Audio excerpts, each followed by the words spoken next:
Here at Custom Container Living, we get a lot of people that want just an empty container for storage, or they might want to add a door or a window or a garage door, whatever it might be, to customize it to what they're looking to achieve with it, whether that's a garden shed, a workshop, a retail shop. So we've designed our display unit that you might see setting around in various parking lots, or you can visit our website at customcontainerliving.com and check out all the options that are available for shipping containers. But you'll see the ability to customize it by adding a door, a window. You can paint it to a pre-selected color we have, or you can paint it to the color that you desire. You can add accessories. We can spray foam the ceilings, the walls, put plywood on. So really what we're trying to do is bring a product to the customer that allows them to customize a shipping container to the way that they want it. So check it out. We got you covered for all the options you might need.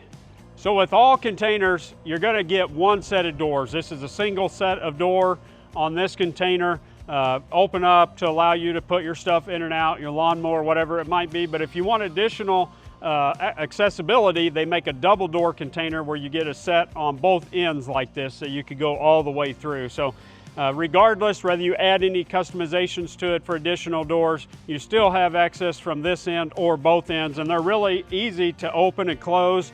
And then they give you a lot of flexibility on the inside as far as anything that you might want to put in the container. So there you have it.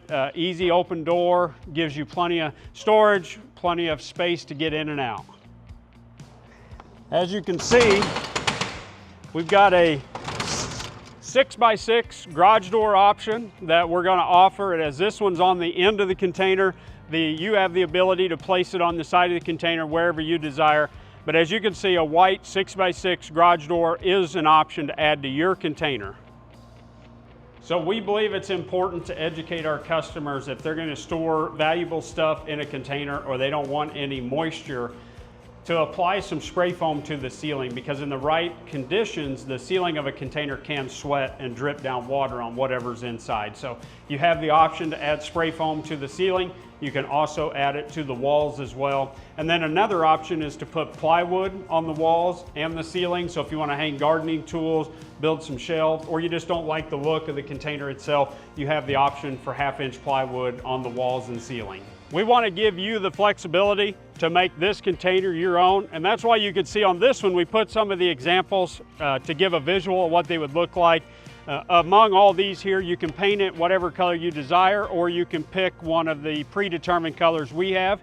As you can see, we got a 3-foot steel commercial door here, just a little bit heavier duty, more durable, secure steel door, steel frame, so like you would see in a commercial building. Here we've got a 3-foot by 3-foot single hung window. That's an option, a white vinyl window. And here you've got a 3-foot residential door, still a steel door, but the frame is wood like you'd see in your traditional home. A little more affordable, works great for your backyard workshop or whatever you might need. And then you got an awning, an aluminum awning that you can put over this door or that door. So keep that in mind if you want a little protection from the elements. And then we've got a 5-foot by 3-foot slider window that gives you a little bit more natural light. And just keep in mind, you can place these windows and doors where you desire. So if you want a door on the front and a window on the back, that's also an option. So customize it the way that you want it, and I'll see you guys later.